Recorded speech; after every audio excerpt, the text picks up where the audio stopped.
Nakaposisyon na ang mga barko ng China Coast Guard sa Wangyandao sa West Philippine Sea na kilala rin sa Baho de Masinloc o Panatag Shoal.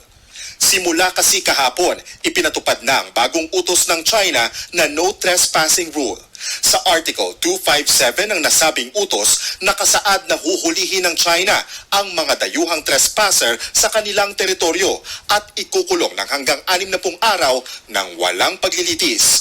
Kinundi na ito ng ilang mambabatas.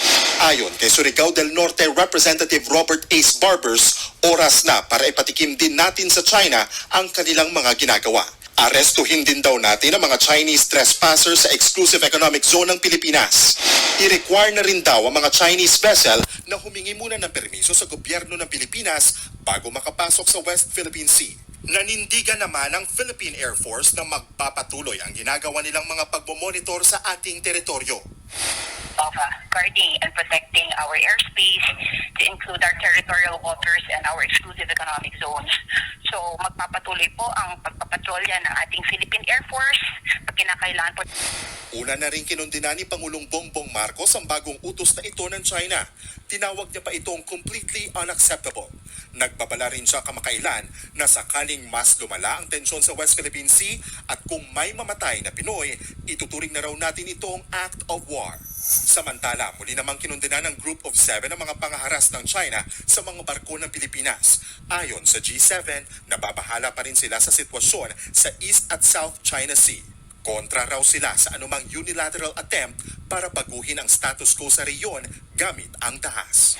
Sa gitna naman ng mga pangaangkin ng teritoryo ng China, nagsagawa ng motorcade ang higit 300 motorcycle riders sa Puerto Princesa City, Palawan. Layunin nitong pataasin ang kamalayan ng mga mamamayan hinggil sa mga nangyayari sa West Philippine Sea. Ang ating pong advokasya, ang ating pong layunin hanggang nasyonal ipaparating natin. Kailangan ang ingay, ang yanig ng ating pong pakikibaka sa pakikipaglaban sa West Philippine Sea ay magmumula sa Palawan. At syempre dito yan, kaya sulong!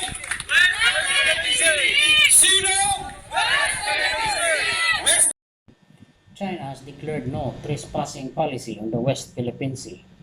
Ipinatupad ng China ang mahigpit na no trespassing policy, batas para sa lahat ng sasakyang pandagat na pumapasok sa kanilang inaangking teritoryo na kilala bilang Baho de Masinloc o Ayungin Shoal.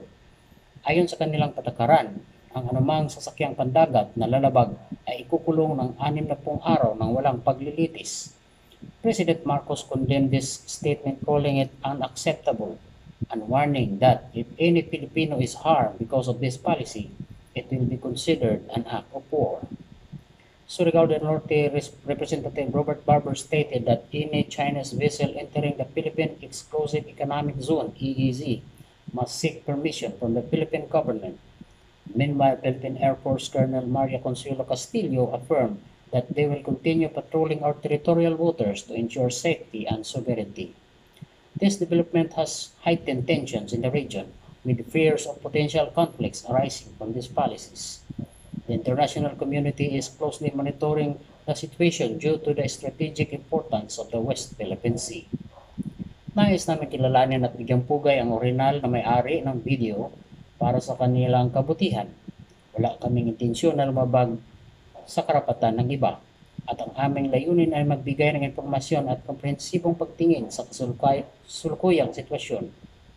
Stay tuned for more updates on this developing story. Don't forget to subscribe to our channel for the latest news and in-depth analysis. Maraming salamat po.